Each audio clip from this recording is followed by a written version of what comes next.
So Iran, where the U.S. is focusing a regime change, color revolution effort recently, and who they've been keeping under sanctions for years, and increasing hostility with for years. We know this. They have a very, very good medical system. They provide universal health care. They have a lot of really good medical universities, and a lot of really useful medical journals, which I read and use all the time in my healthcare administration research and in my homework and work. So they're really advanced in that aspect, and you can't deny it. Once you look into what they're actually producing, like the kind of research that they're producing, the articles they're producing, the Iranian medical system and their academics around it are just really advanced and really impressive. And the U.S. accused them of creating a nuclear weapon. The U.S. and Israel have accused them of creating a nuclear weapon time and time and time and time again, even though Israel has nuclear weapons and won't admit it to the UN, and they're the only country with secret nukes on the planet. They have to project, because the imperialists always have to project what they're doing onto their enemies. So they say that Iran is secretly creating a nuke. Now, as the U.S. has killed General Soleimani and increased sanctions on Iran, and threatened to go to war with Iran every step of the way, and continued giving billions of dollars to Israel and promoting this lie from Israel that Iran is creating a nuke and pulling out of the Iran deal, which we'll talk about in a sec. Because of that, there are people in Iran who now actually want nuclear weapons, right? Who are like, no, we literally do need a nuke to protect ourselves from the U.S., or they're going to overthrow us and kill all our people and do what they did to Iraq. So there are those people, but during the Iran deal, after the Iran deal was signed, Iran's nuclear program was under 24/7 surveillance by the IAEA, the International Atomic Energy Agency. And you could go on their website at any time and see exactly what Iran was doing. 24/7 surveillance. The entire nuclear program was under 24/7 surveillance. And Trump pulled out of this deal, said it was a ripoff, and it gave everything to Iran, even though all it did was force the U.S. to give back Iran some of their own money that we had stolen. We've stolen tons of money from them via sanctions and our economic warfare since then. But Trump said that because we were giving them back their stolen money, this was a ripoff for the U.S., and we pulled out of the Iran deal and continued to put sanctions on them and then drone strike their general. And then now we're accusing them of making a nuclear weapon, when we were surveilling them 24/7 under the Iran deal, and we would have continued to, and they never, ever, ever, ever, ever were accused of even taking steps towards making a nuclear weapon.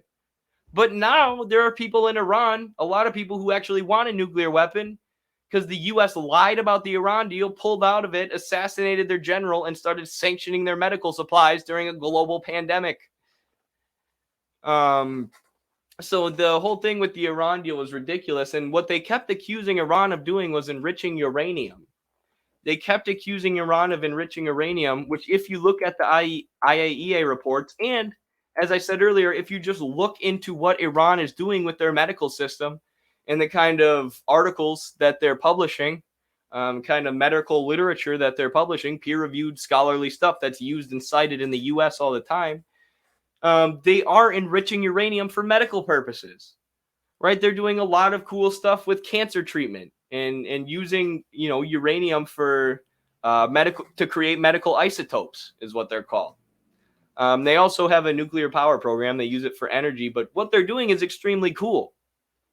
And then for the U.S. to look at that system that's largely publicly owned, right? The reason that the U.S. wants to destroy it is because corporations, Western multinational pharmaceutical companies, aren't making any money off the Iranian healthcare system. It's mostly publicly owned.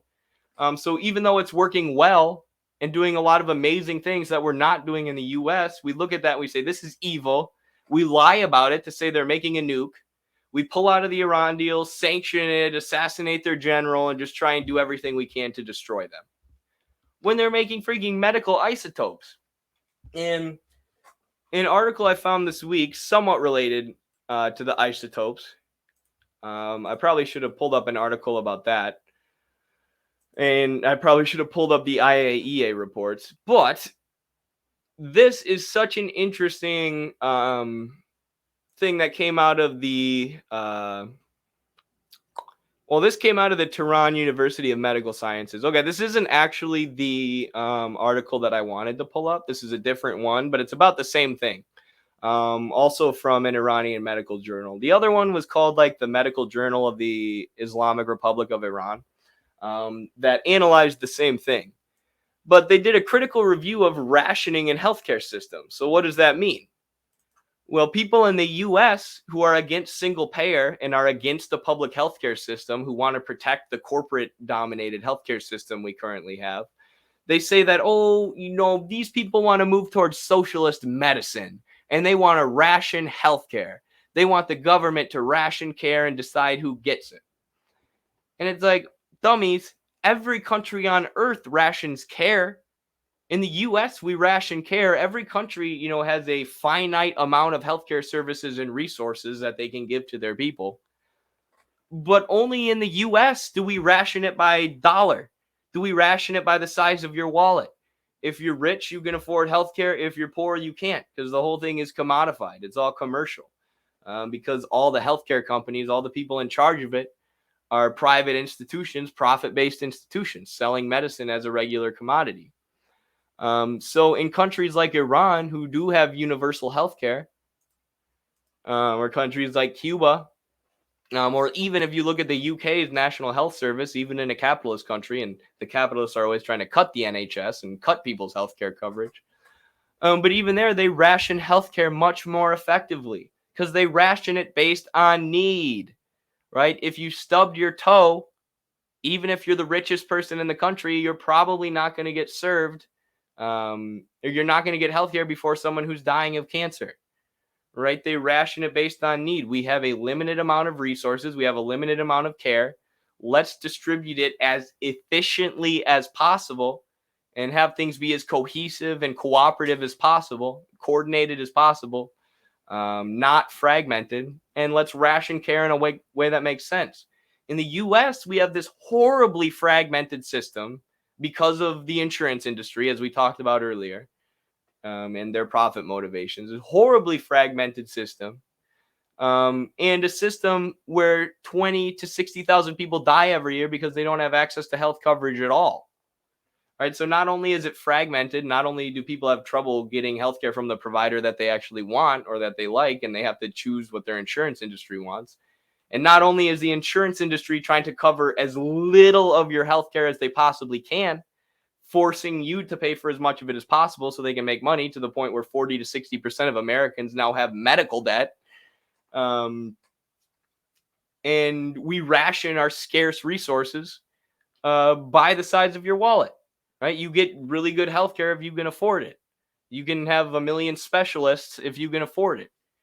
If you can't, you're shit out of luck. So it's the most inefficient, broken, fragmented system in the world that rations healthcare in the most ridiculous way that you could possibly imagine by wallet. And then we look at countries like Cuba and look at countries like Iran and look at what they've done with their healthcare system to cover everyone. We go, oh, they're rationing care. How could they ration care? It's like everybody rations care. But in Iran, you have medical journals who are looking at this. How do we ration care more effectively? And, US medical journals will look at stuff like this, right? They'll look at how we ration care more effectively, but they'll never question the profit motives of the corporations and the pharmaceutical companies and say, we need to get rid of these completely, right? Even that article that we covered earlier about the way that the pharmaceutical industry controlled the government and hospitals and universities, and got them to push opioids on people. Even that article doesn't say we need to nationalize all the pharmaceutical companies and make a public system. Right? They come up with these solutions that are like, oh, let's, put some more regulations and some more oversight on the pharmaceutical companies. Like, by who? By the public government organizations who the pharmaceutical companies already control? Like, they're not going to provide any real oversight. So their solutions are ridiculous.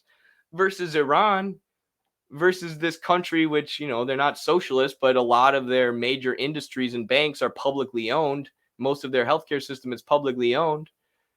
They can look at rationing in an honest way. They can actually say, okay, the countries where profit-based for-profit corporations are dominating the healthcare system and using it to make money, they're rationing healthcare in a completely ridiculous way. We also have to ration healthcare. We also have scarce resources, even more so because the US is putting sanctions on us and stopping us from trading with the rest of the world and preventing us from importing the medical supplies that we need. So we have to ration even more so.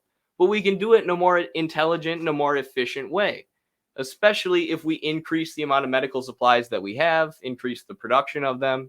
If we increase the training and education of doctors, make sure that those doctors are located in areas that need it, like we talked about with Cuba's system of having doctors in return for free medical school. They go serve in the rural regions of Cuba where there's a shortage, or where there used to be a shortage.